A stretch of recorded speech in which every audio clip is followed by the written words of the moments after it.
It's Tuesday, February 18th, 2025, and I'm Dave Sobel. 4 things to know today. Inflation bites and tariffs sting. Can SaaS and automation keep S&Bs afloat?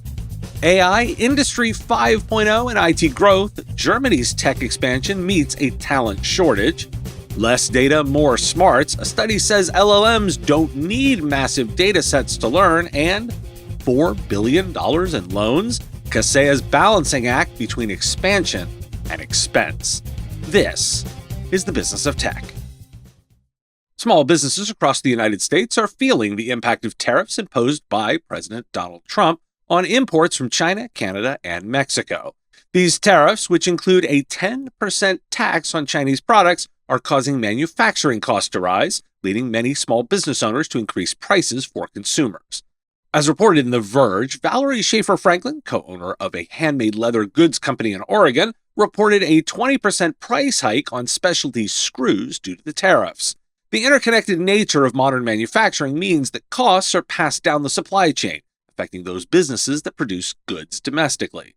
As uncertainty looms, many small business owners are struggling to balance their inventory costs with the potential for decreased sales due to rising prices. And that's being seen more widely. Inflation has surged at the start of this year. The Consumer Price Index rose by 0.5% in January, marking the highest increase since the summer of 2023. Over the past 3 months, prices have risen at an annual rate of 4.5%, significantly above the Federal Reserve's goals. Notably, grocery prices have seen dramatic increase, with egg prices up 15% just in January and 53% over the past year. As covered by Rich Freeman over in Channelholic, the market for software as a service, or SaaS, has shown significant improvement, particularly in the vertical SaaS segment. While horizontal SaaS applications experienced a healthy growth rate of 28% last year, vertical SaaS solutions surged even higher, with a remarkable 45% increase in sales. According to Tracy Wu, a principal analyst at Forrester, this growth is driven by businesses seeking industry-specific solutions that address unique market and regulatory challenges. For instance, 2/3 of law firms in the United States still rely on traditional methods such as pen and paper, highlighting a significant opportunity for modernization. Companies like Clio, a legal SaaS vendor, are capitalizing on this gap, recently achieving a valuation of $3 billion after a $900 million funding round. The article emphasizes that specialized consulting services associated with vertical SaaS are becoming essential for managed service providers to maintain competitive advantage in an increasingly complex ecosystem. Why do we care? I'm concerned about the troubled waters ahead. Small businesses already struggling with rising manufacturing and supply chain costs will likely tighten IT spending or shift toward lower-cost solutions, particularly if they consider IT an administrative cost rather than a revenue driver. Expect increased interest in automation and AI-driven operational efficiencies as small businesses look for ways to cut costs without sacrificing productivity. Not all SaaS is the same. The 45% growth rate in vertical SaaS, outpacing general SaaS at 28%, shows that industry-specific software is where the market is headed. As regulatory and industry-specific challenges increase, businesses are willing to pay for tailored solutions rather than generic one-size-fits-all platforms. Service providers and IT consultancies that specialize in vertical SaaS deployments, integrations, and compliance advisory will have a major competitive advantage. Are your customers getting the most from their Microsoft 365 Business Premium subscriptions? Are you delivering maximum value while ensuring best-in-class margins? Nerdio's new modern work features let you streamline the management of Microsoft technologies like Azure Virtual Desktop, Windows 365, Intune, and Defender. Reduce the need for multiple tools, consolidate your vendor stack, and deliver greater value to your customers. Help your customers maximize their investments, free up your team for strategic tasks, and drive meaningful business outcomes. With Nerdio Manager for MSP, a single, flexible platform with mix-and-match plans ensures a flexible, perfect fit for you and your customers. Deliver solutions that achieve real business impact. Visit getnerdio.com to find out more. The IT market in Germany is projected to grow by $31 billion by 2028, driven by a nearly 4% annual growth rate. The growth is attributed to the rising adoption of IT solutions among small and medium enterprises, as well as big data solutions in larger companies. However, the country faces significant challenges due to a shortage of skilled IT professionals, which hinders recruitment and retention efforts. According to a report by Technavio, insufficient qualifications limit the pool of potential candidates, leading to high salary demands for qualified professionals. Additionally, 57% of researchers in Germany are integrating artificial intelligence into their work, surpassing the global adoption rate of 44%. Key factors fueling this growth include a shift from Industry 4.0, which is a sustainable and human-centric approach, to Industry 5.0, which layers putting the worker at the center of the production process. Other factors include the critical role of big data and analytics and increased investments in manufacturing execution systems. More broadly, according to a recent market analysis by Forrester, organizations in Europe are expected to increase their IT spending by 5% in 2025, reaching a total of $4.9 trillion. This growth is driven by accelerated investments in artificial intelligence, cybersecurity, and cloud infrastructure. Forrester also predicts that Asia-Pacific tech spending will grow by 5.6%, with India leading the charge at a projected 9.6% increase.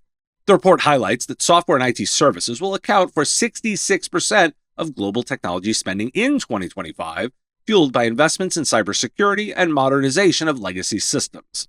Michael O'Grady, principal forecast analyst at Forrester, emphasized the unprecedented pace at which technology investments will reshape industries over the next 5 years, with software spending by enterprises and governments expected to reach 1.7% of global GDP by 2029. Why do we care? While the majority of my listeners are in the US, my audience is global, so when I spot useful data, I want to highlight it. The real story here is the underlying challenges, specifically the IT talent shortage and high salary demands. It certainly rhymes with the US market. The intersection of growing AI adoption, that 57% of researchers using AI, and Industry 5.0's focus on human-centric production creates both opportunities and risks for providers. Companies struggling with hiring will turn to IT service providers, automation tools, and AI-driven solutions to fill the gaps. Now, this presents an opportunity for providers and IT consultancies offering managed AI, security, and automation services. Researchers from Shanghai Jiao Tong University have discovered that large language models can effectively learn complex reasoning tasks without the need for extensive datasets. Their study introduced the concept of less is more, demonstrating that only with a few hundred carefully curated examples, these models can achieve impressive results.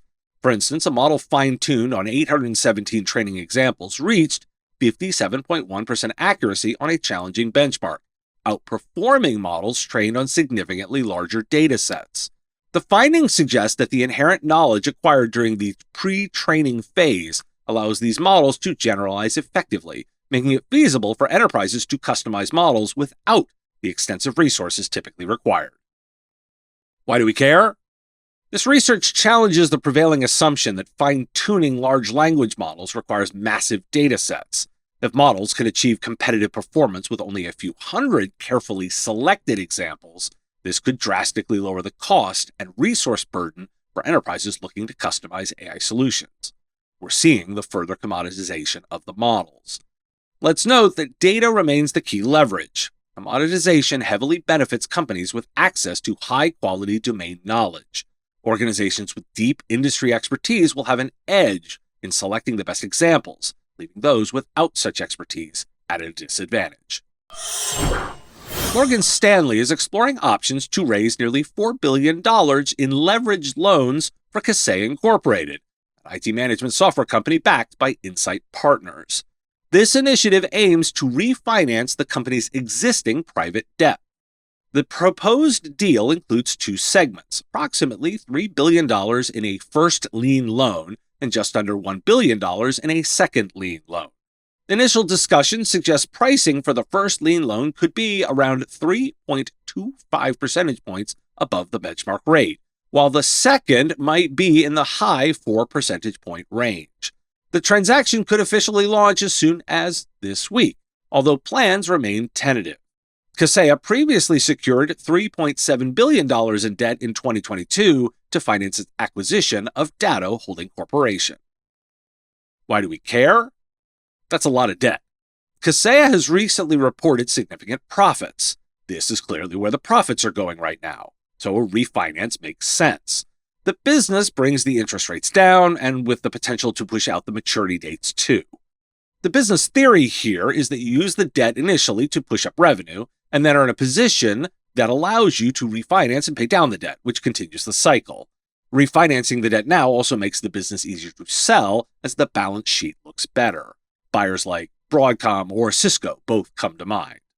One possibility, although I find it less likely, is that Insight Partners is looking to load them with more debt to take a payout. Operationally, however, this is the reason to care. Servicing this much debt makes it very difficult to invest in products. Kaseya has 2 or 3 products in each of the categories it services. It isn't easy to spread your profits around all your products, particularly when you have multiple of ones that do the same thing. Generally, that results in less investment in each product. As they say, money doesn't come free. Debt is literally the payments on money. Thanks for listening. Today is National Drink Wine Day. Perhaps pair it with National Crab Stuffed Flounder Day. NerdioCon will be held in Palm Springs, California from April 7th through 9th. Visit nerdiocon.com to learn all about it. The Business of Tech is written and produced by me, Dave Sobel, under ethics guidelines posted at businessof.tech. If you've enjoyed the show, make sure you've subscribed or followed on your favorite platform. It's free and helps directly. Give us a review, too. If you want to support the show, visit patreon.com/MSPradio, and you'll get access to content early. Or buy our Why Do We Care merch at businessof.tech. Have a question you want answered? We take listener questions. Send them in, ideally as a voice memo or video, to question@mspradio.com. I answer listener questions live on our Wednesday live show on YouTube and LinkedIn. If you've got a comment or a thought on a story, put it in the comments if you're on YouTube, or reach out on LinkedIn if you're listening to the podcast. And if you want to advertise on the show, visit mspradio.com/engage. Once again, thanks for listening, and I will talk to you again on our next episode. Part of the MSP Radio Network.